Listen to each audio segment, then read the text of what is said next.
Good morning, good afternoon, or good evening, and welcome to today's ISC Squared Security Leadership Roundtable Think Tank. Today's event is sponsored by Intel Security, and we're going to be talking about indicators of compromise, what's interesting, what's not, and what else is needed. Many of you have heard of indicators of compromise, or IoCs as they're known, and they can be very helpful in gaining some additional visibility into what's going on in your environment, from the good, the bad, and the ugly. And today we're going to talk about what makes them interesting, which ones are interesting, and where we can best make use of them in our own enterprise operations, be it from the kind of hunt and destroy activities up to and including incident response and incident management. As always, we've got assembled with us today a great panel to take your questions live. And we're joined first and foremost by Ismael Valenzuela. He's the IR and Forensic Technical Practice Manager from Intel Security.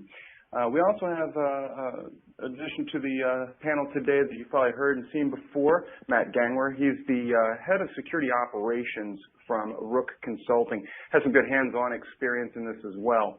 And last but not least, we've got Jack Walsh, the Mobility Program Manager from ICSA Labs. My name is Brandon Dunlap, and as always, I'll be your host here for about the next 58 minutes or so. I want to remind you to please make liberal use of that question console there. Shoot your questions over to me. I'll be posing those to the panelists, as I mentioned, live. I also want to remind you that today's event does qualify for one CPE, which will be submitted automatically on your behalf. That CP is also good with our archive, which will be available shortly after this event concludes today. So feel free to share that link with your colleagues who couldn't make it to the live event. Also wanted to let you know we've got an attachments section that is chock full of tons of great material here, everything from what constitutes an indicator of compromise or attack through some incident response and incident management best practices and tips. So feel free to grab those elements as well. Again, share them, pass them along. Definitely some interesting reading material to be had. So as I mentioned, we're going to talk today about hunting down or finding those indicators of compromise. And Ismael, I want to lead off with you because I know this is near and dear to your heart. With regards to finding these indicators, what are some kind of the low-hanging fruit, the easy ones to suss out? Thanks for the introduction. It's really a pleasure to be here. So usually, so I was looking this morning, for instance, at one of the latest threats, crypto wall, that is being now delivered by the Angular exploit kit. And usually one of the first things that you get is like IP addresses. People out there might be sharing, I'm seeing the machines are getting compromised because they're visiting this IP address that is related to the Angular exploit kit. So one of the first things that you usually start with is IP addresses or hashes, although those can be a bit more tricky to search in your network. But let's say IP addresses, if you have a SIEM, is usually what you start with. You add that to your SIEM, create kind of a channel or a dashboard, and start looking for connections to those IP addresses.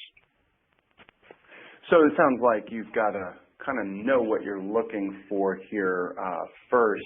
Matt, I know in the operations group that you head up there at Rook, you guys are monitoring a lot of different sources for some of this information. What are some open source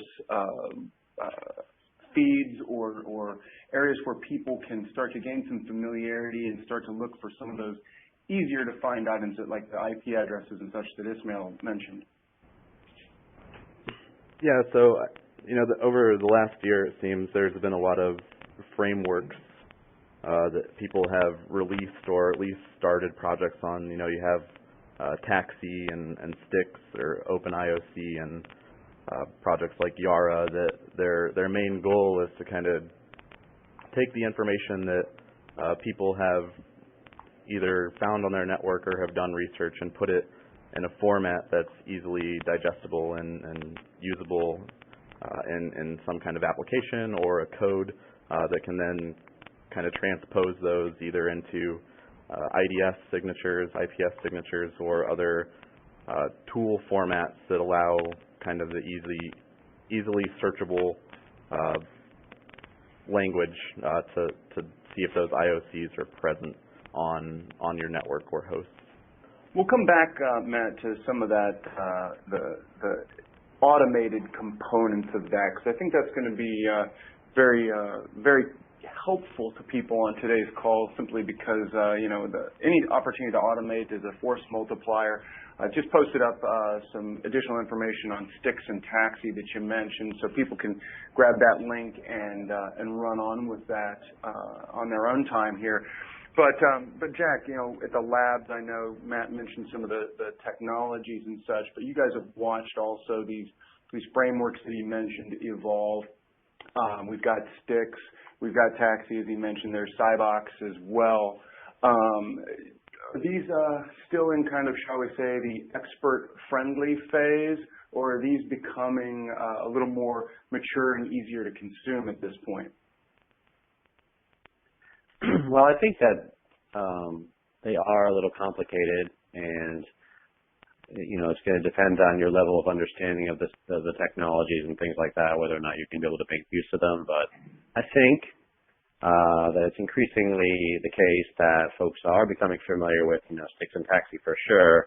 And so I think that, they'll become more and more prevalent if they're not already so in your enterprise or organization, And in the labs where we're doing testing of, advanced threat defense solutions, which is really where we come at this problem from, we make use of them as well. When you say advanced, what was that? Advanced threat solutions. Defense. Give us an idea. Yep. Yeah, give us an idea what those defense solutions look like. Like, is it traditional firewalls, next generation stuff? What kind of tools fall into that category? Right. So I guess advanced threat defense means different things to different folks.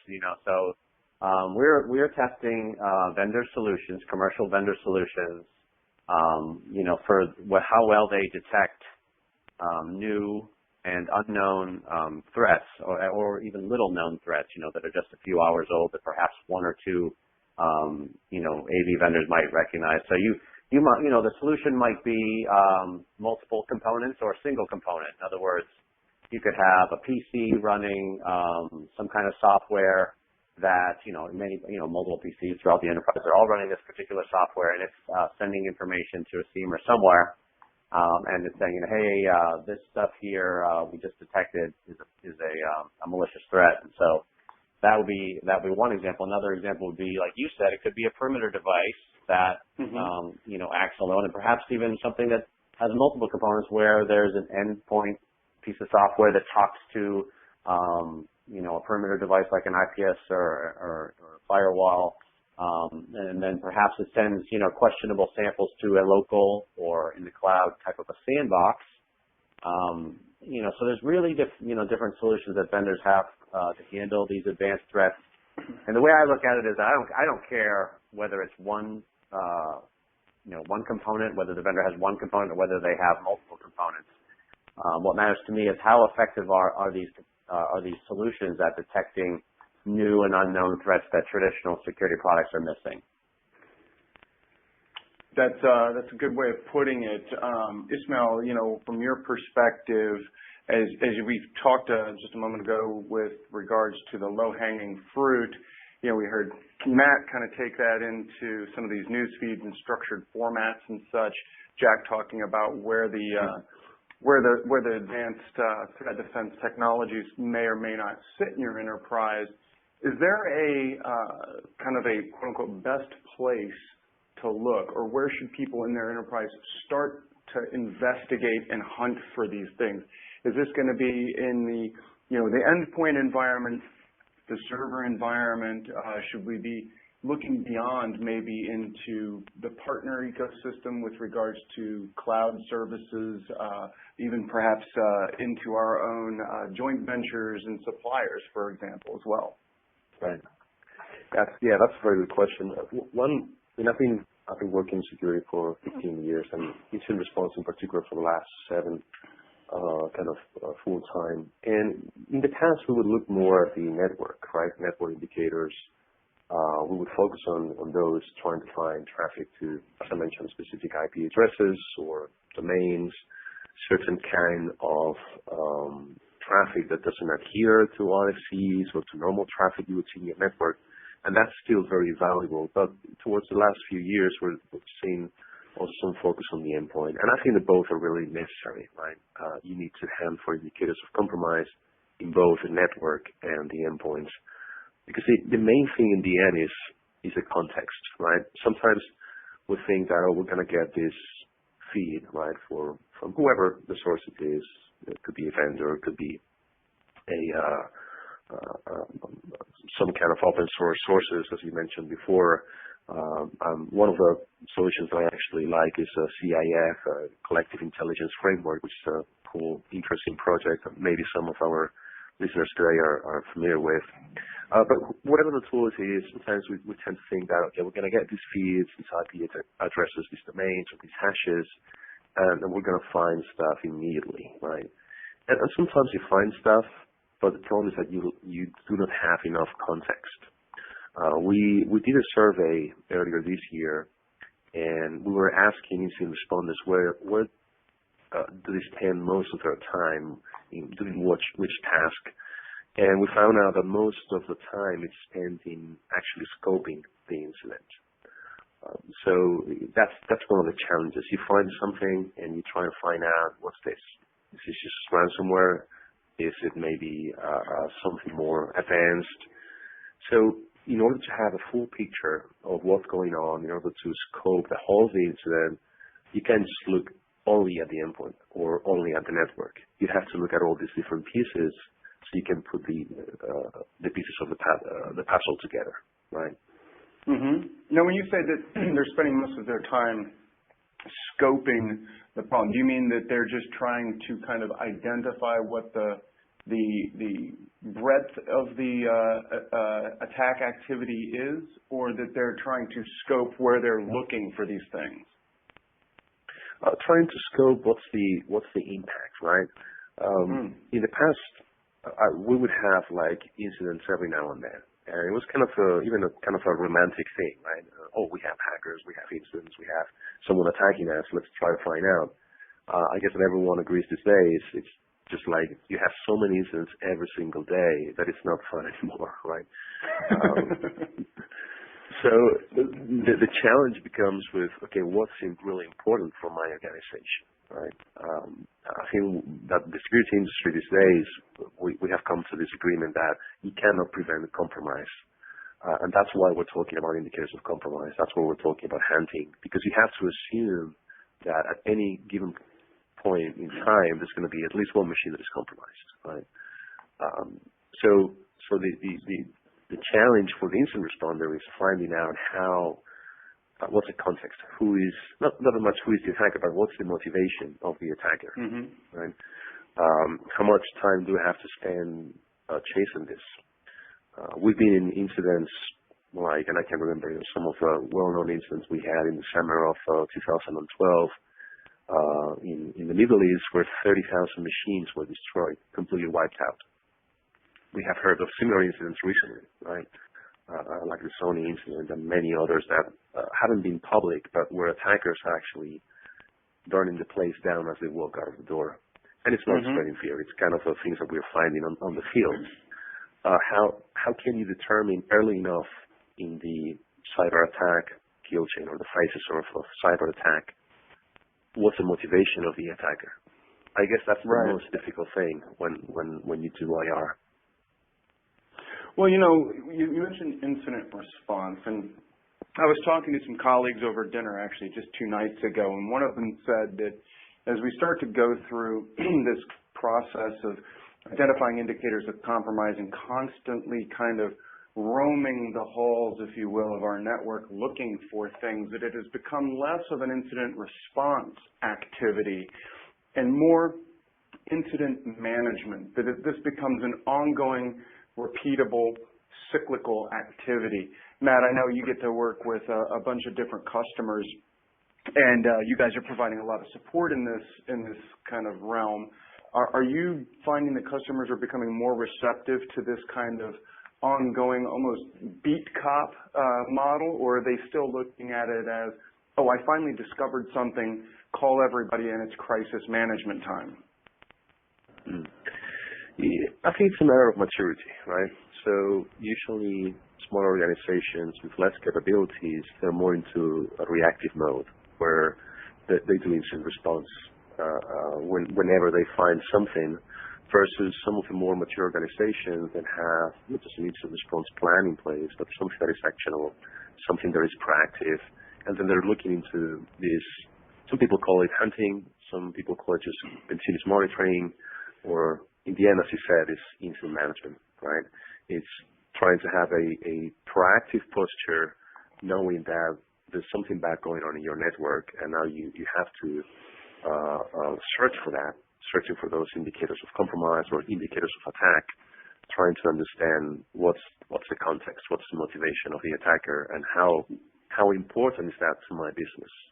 What would be that kind of filtering, if you will, I think is important. Matt, with the work at Rook that you guys do with your customer base, are you taking this kind of hunting model where you're just kind of, or continuous monitoring as the audit community puts it, or are you finding that the lion's share of your customers are driving more towards that, oh God, here's the problem, crisis kind of mode?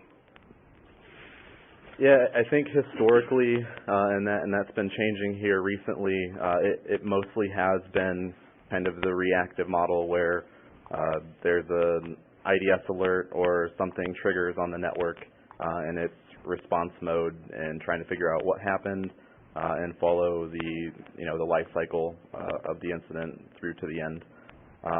We do have dedicated teams here that are more in that proactive role, hunting and digging through the information that we have available through the different SIMs that we manage, looking for what we would consider anomalous activity. And I think one thing that just the industry in general may not do well is, how does that life cycle circle back around on itself? So you go through all of this research and identifying what the threat is, and you've settled on your standard, whether that's the CIF framework or STIX or TAXI. How do you take that information that you're gathering in your incident response or your continuous monitoring and hunting and put that back in the hopper for the next time that it comes around? So taking the information that you're gathering and going through the lessons learned phase and making sure that kind of goes through the cyclical process of getting back into the tool. So if it happens again, you have the identifications in place or you have the protections to stop it. And then the other part of that, go ahead. I was going to say, so you're talking about you're building and compiling this kind of ever-growing list in that regard. Is that what you're saying? Yeah, correct. So IoCs aren't necessarily a one-size-fits-all thing. So the open source community is great.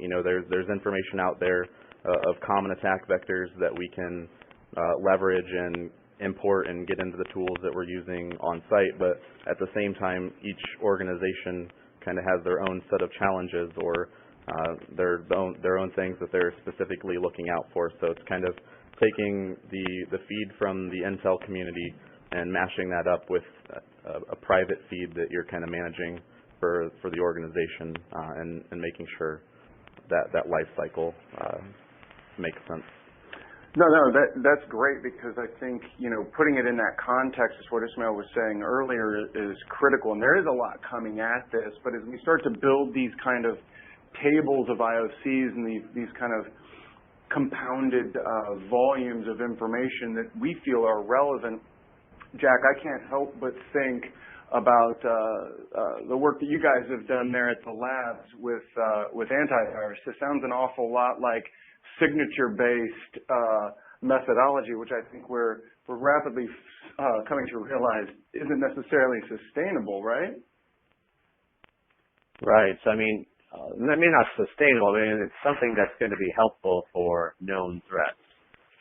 But for unknown and little known and new threats, obviously a signature-based solution, traditional solution that's signature-based isn't really going to be sufficient. So I don't think ICSA Labs, we're not saying cast out your AV solutions.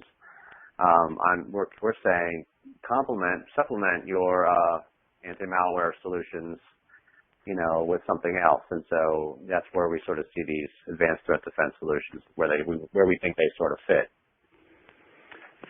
Interesting. And you should also note that there's a lot of newer vendors in this space, right? So you do have the traditional anti-malware vendors that are in the space, but and actually even traditional perimeter defense vendors who are starting to get into the space. But you also have newer vendors as well. So there's a lot of good competition going on right now.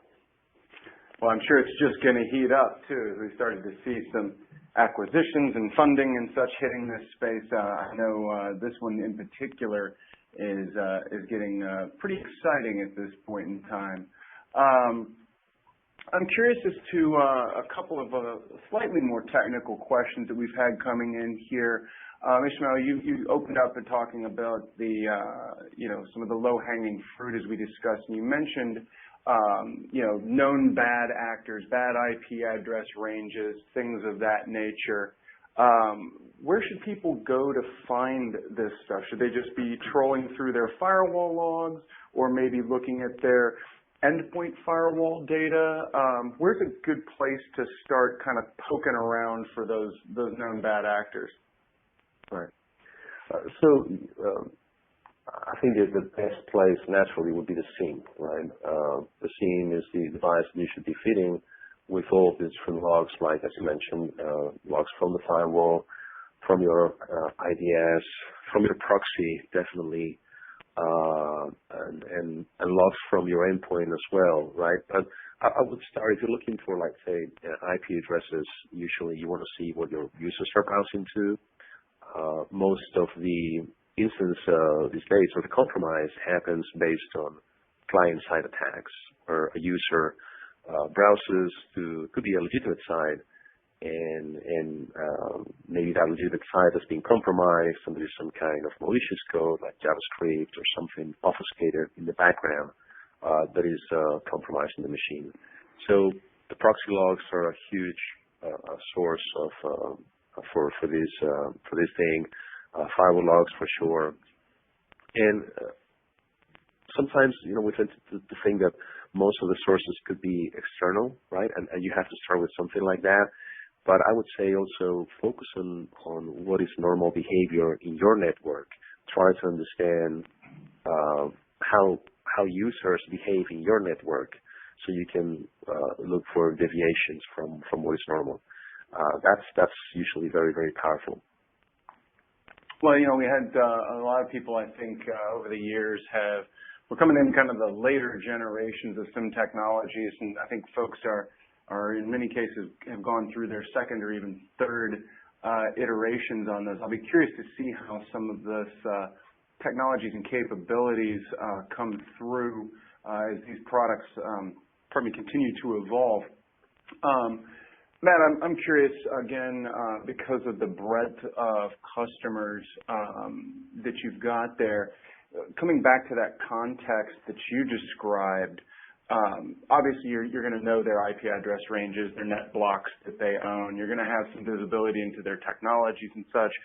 How much do you have to understand the business side of their organization to add that context and choose the right IoCs and validate that they're going to be useful for that context?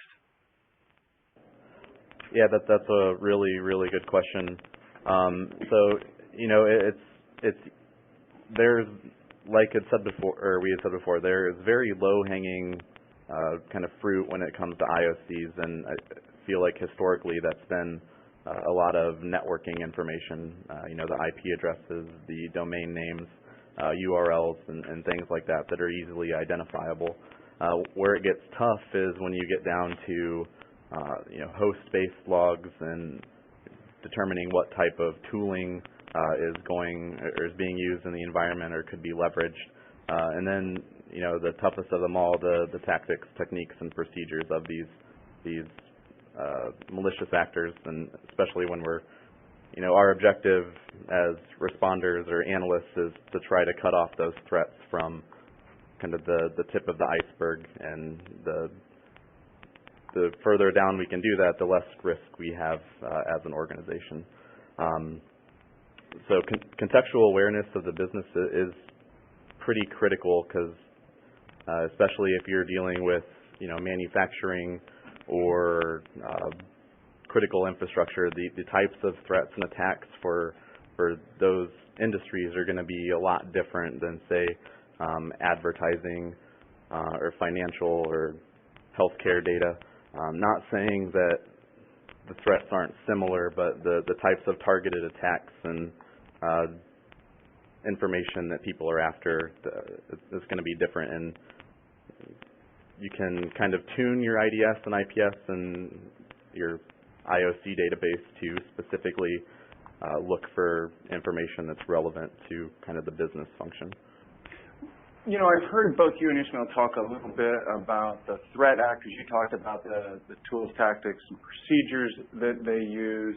I think part and parcel with understanding your business and how your company operates is critical to teasing out the types of threat actors that you may be most susceptible to, or that are going to find you to be more of a juicier target, shall we say. There's been a lot of growth and even some consolidation as it relates to the threat intelligence data that's available in the marketplace today, be it open source intelligence or some for-fee feeds. Where do you see that kind of threat actor intelligence getting married up with the IoC data coming from other sources to drive that kind of attacker context that Matt was describing?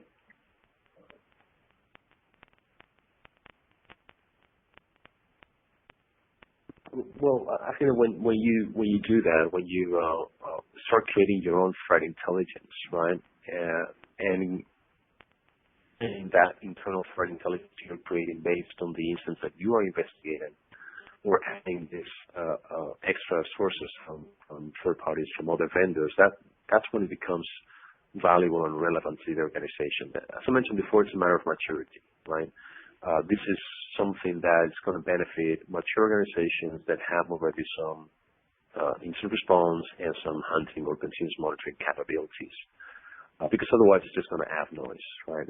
But when you understand your business, when you know, okay, so I'm in the financial services business, so who's after me, right? And it's not that much about who, right, but about their motivation and their tactics, the TTPs. Then you can start focusing on those techniques, those tactics, those tools that you know that these guys are going to use, right? And it's not about, mentioning countries or gang names or things like that. But we know that certain threat actors, they're looking after intellectual property. Some others are using or are after financial gain, and they will act in different ways. Some of them, I've been working on a case recently where these actors have been for more than 5 years in a financial services organization, looking at documents and spreadsheets and all of that to try to get some financial gain. And it's very difficult to detect them, right? Because they're very silent. They do not leave a lot of traces. So unless you know what you're looking for, it's going to be difficult to detect them. So it's a combination of things.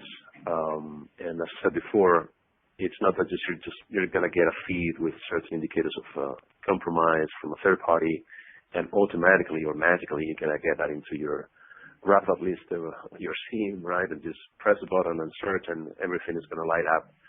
And you can see absolutely everything.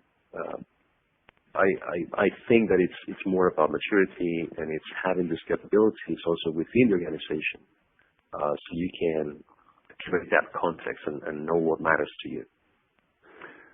Well, we keep coming back to this contextual element, but you bring up something kind of interesting there, Ishmael, and that is, in your example, you said that they were in the organization for 5 years.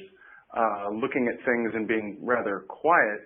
Seems to me like if something's in there for 5 years, you might just look at it as normal business. You might not recognize it as an indicator or that you are actually compromised, because to you it's been going on for so long it looks normal to some degree. I'm curious, as we approach the halfway mark in our time here together, I kind of want to shift gears just a little bit on this and start to talk a little bit about kind of the operational aspects of this, coming back again to that compromise between knowing about your own organization, that kind of self-awareness, and then what the rest of the community is doing, and kind of what that signal-to-noise ratio kind of looks like. Matt, you had mentioned kind of picking and choosing things from these various feeds and sources in the open source community and such. Can you give me an idea, and the folks listening today, what kind of a percentage do you kind of leave on the table versus what kind of percentage you kind of find, okay, that's going to be useful in a given context? Yeah, I mean, I'm not sure if I have a percentage right off the top of my head. I mean, obviously, we would like to be able to use all of it or as much of it as we could, just to have that layer of protection. If I had to go with my gut, I'd probably say 60 to 70% would be something that we would keep, and that might be a strong answer. Obviously, the more signatures or the more IoCs that we have available to us, the more comfortable we're gonna feel that we have protection. But I think, as you're stating, it's all about managing that signal to noise. So how frequently are these things triggering? Is it useful? Is it actually an incident or a problem that the security team is going to need to deal with? And I've always seen, when we deploy tools or when organizations deploy tools, there's always that initial month or so where it's just a flood of information.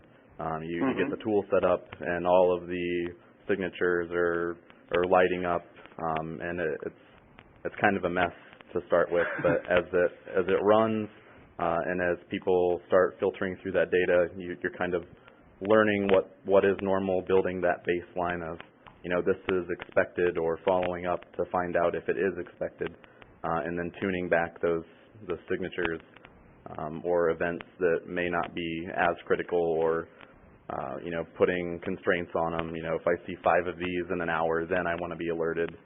So setting up those correlation policies for your organization.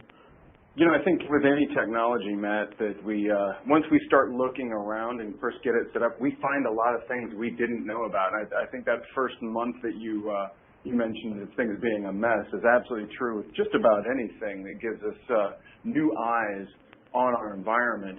Jack, there at the labs, you guys get to play with some of the latest and greatest and most interesting things. But more importantly, though, the technologies may be leading edge, but kind of to Matt's comments there, you got to be ready for some of this deluge of things you're going to find. As you talk to customers using some of these technologies, Jack, are there any particular gotchas, either from a skill set base that maybe they didn't realize they needed, or even headcount, or any of the operational elements that jump out at you when the people start digging into these things? Well, I think that organizations, enterprises are frustrated, trying to figure out what they need to do to protect themselves. And, when I was working, on the network intrusion prevention side of things, I did a lot of interaction with organizations, with enterprises, and they were all saying, not all of them, but many of them were saying, that they wanted to have, they wanted to turn these signatures on, but they were worried about the throughput getting, cratering their networks. They were worried about, that sort of an issue. Okay, yeah, we'll turn on these protections, but if we turn on these protections, what's going to happen? Are we going to be in big trouble? And then is the CEO going to be able to read his email and stuff like that? So, we found that, at the time at least, that there was a lot of frustration there in that regard. And so, you get frustration with the enterprises. They don't you know how it is in security, or I think you do, that it's hard to make the case. Organizations have trouble making the case for why they need this or that thing, and then if they go and if they are able to convince someone that they need these things, and if they do indeed end up in a situation like Matt was explaining, where it's 30 days, things are a mess for 30 days, or maybe even more, depending on the organization. It frustrates everybody, and so it makes the security person's life that much more difficult. So, we've run into all that sort of frustration in talking with enterprises. Well, it kind of reminds me, Jack, of when people started to really ratchet and dial down their IDSs because they're like, boy, these things are noisy, right? That again, you got to come back and say, okay, what am I getting out of this? And hopefully stem some of that frustration by, properly tuning as well.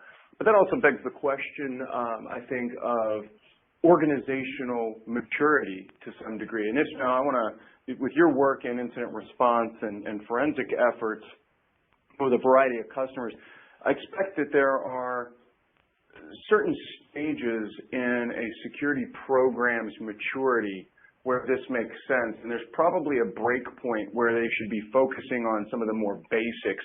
Can you give us an idea of when this sort of IOC hunting activity should be undertaken, and maybe where people should say, focus on those basic blocking and tackling elements first? Sure. Sorry, go ahead. It's definitely. Yeah, go ahead, Ismail. We'll take you first. What's that? We'll take you first, Ismail. Oh, okay. So, sorry, maybe I was stepping on someone else's. So security maturity is something we've been talking about in this industry for a while, right? And some people use CMMI or other models, whatever you're using. What I think is important is to move from a compliant to a proactive capacity, right? So to me, the main difference is, when you want to just try to be compliant, organizations just want to be compliant to certain standards. They just do the minimum that the standard requires, and they're mostly reactive. But when you have at least a security plan in place, and an incident response plan in place, some kind of capabilities to do hunting, you don't even have to assign people to this IOC hunting like a unique role, but you can have some people working out of your SOC, some people doing monitoring, some people doing incident response, some people doing even system administration, doing some kind of hunting with those indicators of compromise that they're most familiar with, right? One of the key things here from a operational perspective is try to hunt for things that you understand. And it's the same with any security products. Sometimes we see people just sending all kind of logs to the SIEM and things that they do not understand. It's very difficult to make analysis on something that you're not familiar with. Mm-hmm. So that would be my advice. And also, do not hunt on a Friday evening, right? Friday afternoon, 4 a.m., because it's likely you're going to spend the rest of the weekend in incident response mode. So that's the only advice I would give. Oh, that's pretty funny. Now, was it Jack? Was it you that had something you were going to add in there? Yeah, I was just trying to make it difficult for Ismail to talk. Sorry about that. I'm kidding. No, so the thing is, I just wanted to make sure that you weren't directing the question because I don't think I had a good enough answer. So I think Ismail's was way better than what I would say. Yeah, no problem. So Matt, kind of going off on what Ismail said with regards to not hunting for things on a Friday, which I think is fabulous advice. Are there particular days of the week, because I know you guys get to see this across multiple customers in your operations there, are there particular cycles, that you start to see things pick up, either, end of the year or maybe end of the week, maybe it is Friday that you're seeing the lion's share of these things. Is there any particular, I hesitate to use the term schedule, but we'll call it season to this? Yeah, so your normal kind of day-to-day blocking and tackling events, those seem to happen pretty regularly. I haven't noticed any schedule, but it in all honesty, for those events or incidents that get escalated up into needing like a dedicated IR team or forensics done, it always seems to happen on Friday afternoon. Aside from that, there may be some peaks at the end of quarters and things like that, but it's hard to put a number on it when there's just, so much, just the breadth of all the information that we're taking in. It just seems like it's a pretty constant attack going on, and there's not really any peaks or troughs that I've observed over the years. Well, it sounds like this is becoming the low-level hum, the background noise for all of us. As you said, Matt, the world is a cruel and brutal place there, and that the attack cadence is pretty constant. Ismail, you mentioned this not doing this sort of hunting, shall we say, on a Friday. But what about as part of the other duties, in the SOC or in the network administrators that you talked about? A friend of mine kind of refers to this sort of stuff as what he calls grout work. The big tiles he lays down are the daily job duties in his core functions. But when he's got 10 or 15 minutes to kill, he'll go poke around and hunt for little things. Is that maybe an effective way to kind of get started for this? Do some searching, do some tweaking, dig into some logs if you've got a few spare moments? Or does this take a concerted and well thought out program to truly be effective? Well, it depends on the culture of the organization, the resources that you have available. As I mentioned before, if you have more resources, you have a way more mature organization, you might have like people that's dedicated to this hunting. But in my opinion, what works well is in the context of a SOC, you can have the people doing monitoring for maybe an hour or a couple of hours, and then move them to do some hunting, right? And that, as you mentioned, should be tweaking the rules that you use in correlation rules. It might highlight the need for logging additional things.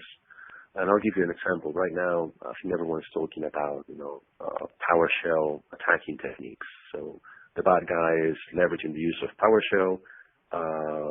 So it's that kind of activities blended in the normal activity of the organization, the ecosystem administrators, and everyone else uses PowerShell. So it becomes more difficult for the defenders or the SOC to find that activity. Mm-hmm. So what I suggest is, get familiar with those frameworks, Metasploit, Empire, all of these tools that may use PowerShell attack techniques, read all these blogs, and try to recreate that into kind of a lab and see if you could actually find that activity, if you need additional logging, or if there is some kind of artifact left behind, and not use that for hunting. And I think that doing that on a regular basis, on a daily basis, and sharing that information internally, that goes a long way, and it's very beneficial. No, that's great. I think that we've covered a lot of ground, gentlemen. We've got about 15 minutes left, and the questions have been coming in fast and furious here. I'm curious also, Jack, if we could get your insights here as we approach the end of the hour. With everything that we've talked about, from incident response and management to hunting these particular issues, to the frameworks coming in, to the ecosystem of tools and the skill sets that we need to be cultivating in our organizations. I know you guys have some research that's going to be coming out soon. I won't hold you to naming dates or anything, but can you kind of give us an indicator of kind of what's in the pipeline and some of the more perhaps telling things, if you want to gaze into your crystal ball a little bit, about where you think some of this stuff is going based on the work you've been doing there? Okay. Well, I will spill the beans a little bit, since there's only about a few hundred of us on the phone. Our little secret. Our little secret between us, few hundred people, and that is that, in about a month, like you said, we will be releasing the first round of testing results for this advanced threat defense solution. So there are a handful of folks that were able to meet the criteria and pass. Basically they were able to detect, have detection effectiveness to a certain degree and timeliness of that detection, and not alert on too many false positives, and do logging of all these sort of new threats. And so we will be able to share that with you guys, because it's with everyone. It's publicly available information. That's how we do it. Everything is available to everyone. And so it's not just, in other words, not just private to the vendors and that sort of thing. So anyway, that's in about a month, just over a month from now. But so we're looking, what we have in terms of indicators of compromise, they're basically a side effect of all this testing that we're doing. We see we end up producing a whole bunch of them, or finding a whole bunch of them. So things like hashes of malicious samples, but I think Ismail mentioned that earlier today. And, the IP addresses, of course, he mentioned that. And so, those are things that, it's the easy ones perhaps, but those are things that we are seeing in our testing as well. One of the more interesting ones that we're seeing, is the IP addresses that are used for malware, command and control traffic. So we're seeing, a further subset of the things that are using SSL with self-signed certificates, where we believe that the certificate data is following patterns that, indicate that they're not legitimate. And we're seeing stuff like that. And this is, we think that's interesting, and just another thing that we're running across in the lab during this testing. No, that's some interesting stuff. Command and control activity has been one that also piqued my interest, and I've been seeing some interesting stuff come out of the market. It seems to be everybody making this race kind of to get their hands on DNS data, for example, as a way to do some of this command and control kind of capture stuff. Ismail, I know obviously from our sponsor here.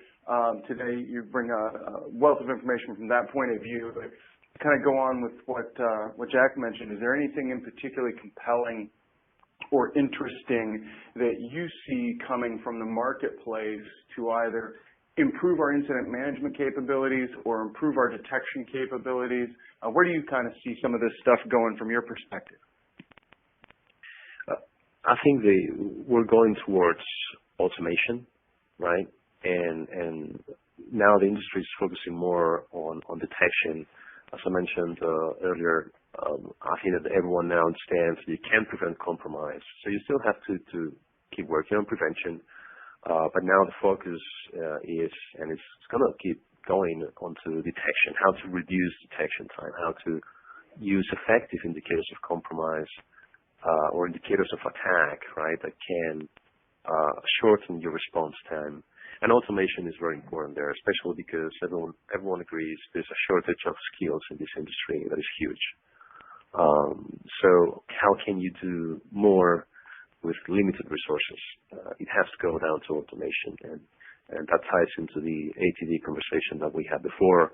How do you correlate all these things? How you automatically analyze artifacts and tell your endpoints to block those? That's where I can see the industry going. And that's what we see today from many vendors as well. No, great point. I think we've seen a lot of that in security over the years. That automation becomes crucial, especially in shortening our response time, not just making our workloads easier, but also kind of closing the window, if you will, on the bad activity as it's happening. Well, guys, we've just got about 10 minutes or so left here, and I want to briefly take a moment here and kind of recap a little bit what I've heard, and then I want to go around the table with each one of you and get some closing remarks. Maybe it's something that we didn't get a chance to talk about in the short time we've had together, or perhaps that we did touch on but you want to further reinforce or add some more information to. So I'll start off kind of going through the closing remarks here of what I've heard. And it sounds like there has been a lot of technological advancement here. We are seeing older technologies adopt some capabilities to identify some of these indicators of compromise, which is great.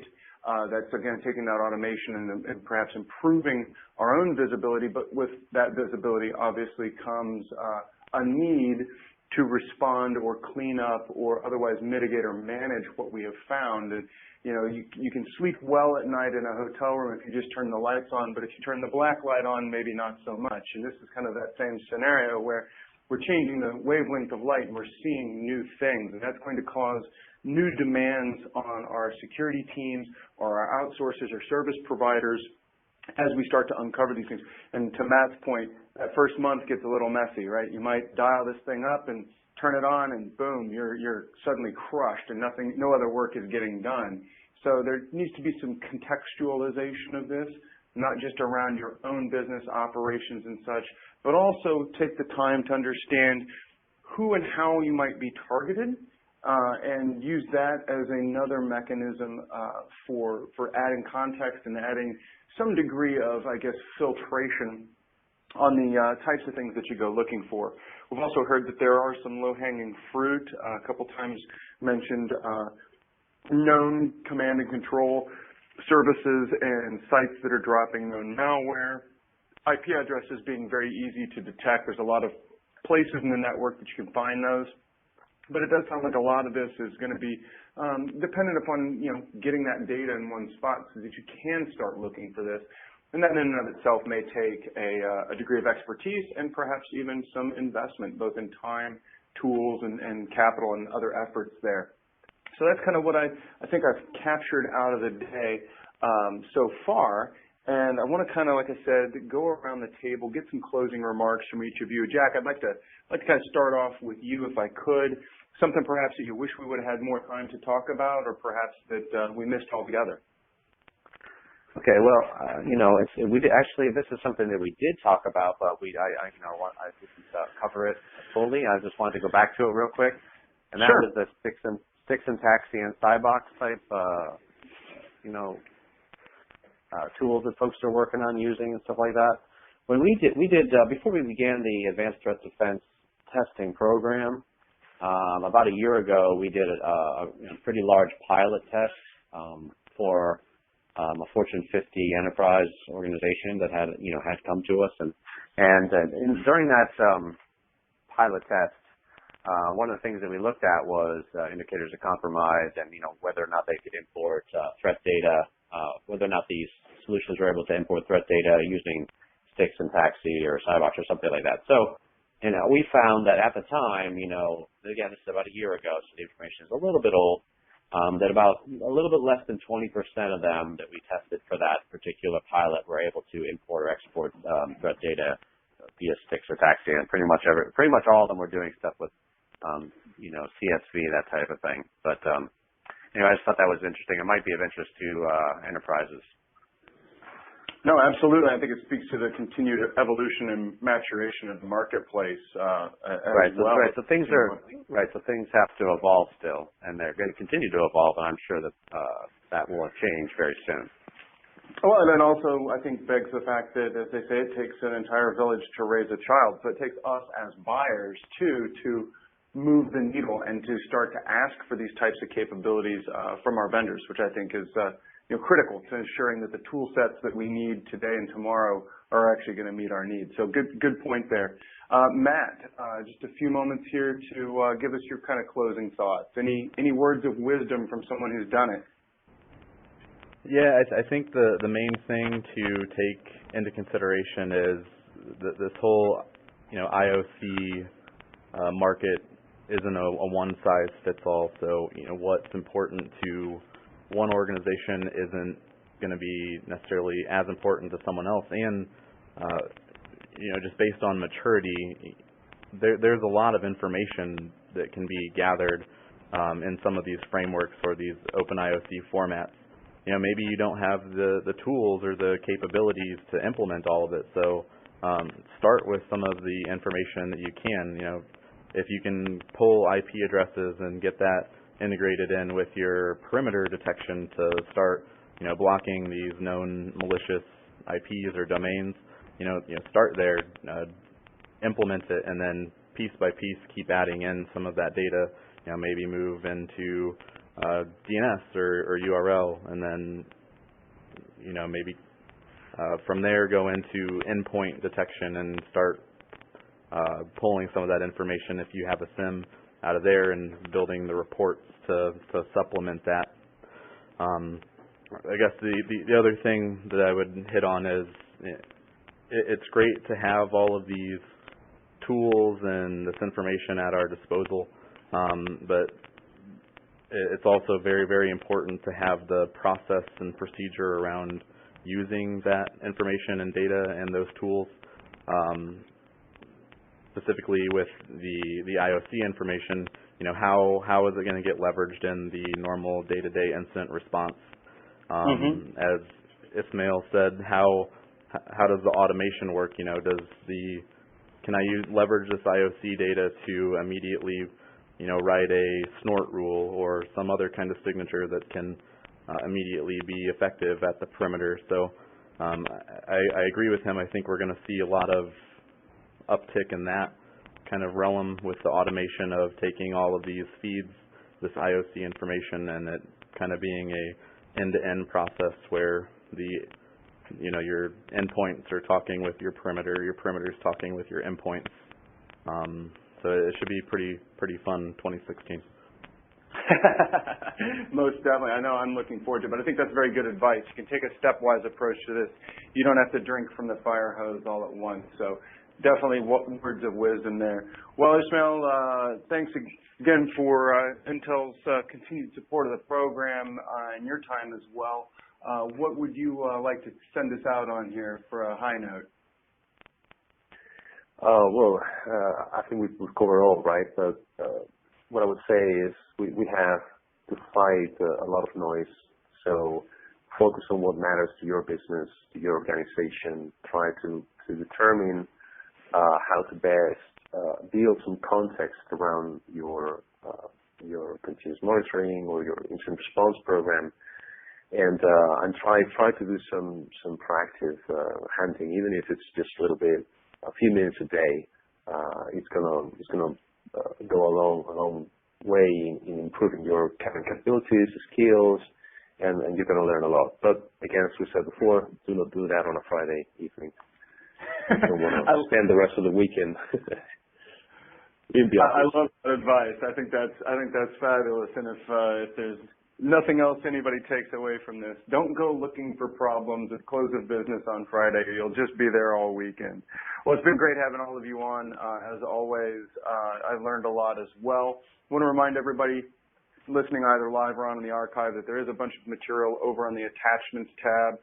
I've also thrown up a number of URLs regarding sticks, taxis, Cybox, as well as the collective intelligence framework and a few other items for you. Definitely want to Google around for some of those. Very interesting information out there, and a lot of work being done in the open source community on this too, which I think is always fantastic. It shows definitely the passion for our industry. Gentlemen, unfortunately, though, we are out of time, so I'm going to have to let you go back to your daily work. And for those of you listening to us live or on the archive, please take a minute and bounce over to the rating tab before you go. Let us know how we did. Give us some comments. Tell us what you thought of our panelists. Tell me what you think of me and the questions that I asked. Do we need to go deeper? Do we need to stay higher level? Let me know, and we'll try to improve this in every episode that we have. But until then, I want to thank you all, and I look forward to continuing the conversation.